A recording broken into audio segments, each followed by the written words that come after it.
जाय बिक्रममोना जाय बिपिएफनि लिडारफोरा सानजा हालामखौ बिटिसिआव सोनो नागिराखैमोन आरो बिथांमोना गावसोरनो केस होदोंमोन। बिपिएफआ एकर्डनि एगेन्स्टैबो केस होदोंमोन आरो एक्सटेनसननि एगेन्स्टैबो केस होदोंमोन, जाया होननानै बान्स सावलाबायदोंमोन।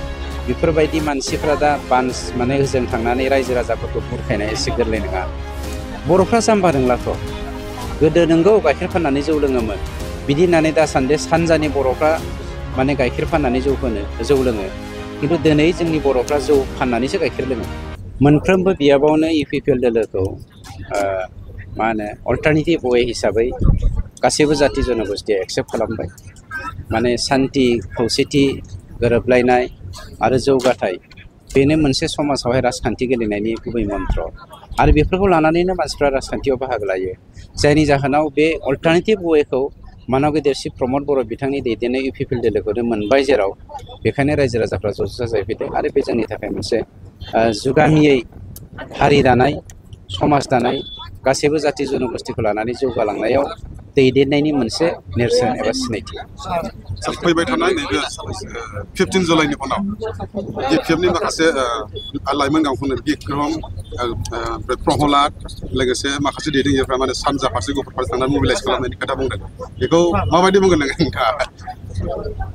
आंथ' बुंनांगौआ बेनो, गिदों बिथांमोना हासिब लानानै होसोजायाबानो जाबाय आरो।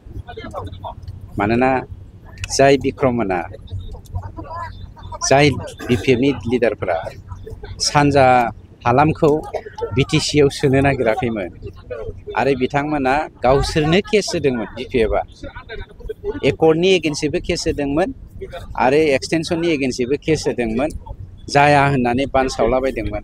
बेफोरबायदि मानसिफ्रा दा बान्स माने होजों थांनानै रायजो राजाफोरखौ बुरखायनाया एसे गोरलै नङा। बर'फ्रा जाम्बा रोंलाथ'।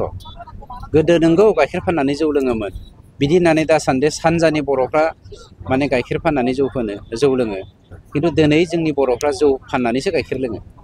दा बिपिएफनि दैदेनगिरिया जातिखौ फोजोबस्रांनायनि राजनिति खालामदों बायदि बायदि बाथ्रा बुंदों। 100% बेखौ बुंनांगौ गैया। जोंनि इउपिपिएल दोलोआ खिन्थु जातिया देरसिन, राजखान्थिया देरसिन नङा, बेखौ जों जेब्लायबो। सार, मैयासो 11 जन एनडिपिफोरा केस नांनानै थानाय एनडिपिफोरा मैया गनायखौ जों नुनो मोनदों। मैया जागायजेनबाय, 11 मैया बेल मोनबाय, बावैसोनो क'क्राझारनियाबो जागोन, तेजपुरनियाबो जागोन, गासिबो गनायनि लामायाव फैजोब्बाय। जोंनि थांखिया बेबो मोनसे इमप्लिमेन्टेसननि मोनसे इस्युमोन, गतिके बेखौ मावनो हानाया जोंनि थाखाय दुग्गांथावना।